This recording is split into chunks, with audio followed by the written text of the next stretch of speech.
लांजा येथील कुर्णे गावात श्याम पडळे वय वर्ष 45 साधारण यांचा मृतदेह पोलिसांना त्यांच्या राहत्या घरामध्ये मिळून आला होता।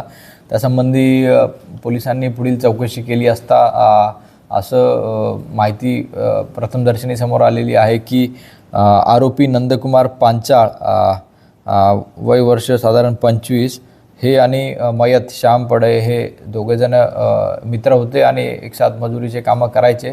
त्यांचा आपसात रेग्युलर काहीतरी भांडण व्हायचं दारू पिऊन। तर अशा दारू पिण्याच्या कारणावरून 4 ते 5 दिवसांपूर्वी त्यांनी श्याम पडळे यांचा कोयत्याने किंवा जे काही त्याच्या आसपास त्याच्या हातात जे काही वेपन होतं धारदार शस्त्र, त्या धारदार शस्त्राने मारून त्यांनी त्यांचा खून केलेला आहे अशी प्रथमदर्शनी माहिती आम्हाला मिळालेली आहे। सर, या खुनाच्या ह्याच्यात तुम्हाला नेमकं तपास करताना काय अडचणी आल्या? तपास करताना अडचणी अशा आल्या की ते जे प्रेत जे होतं ते फार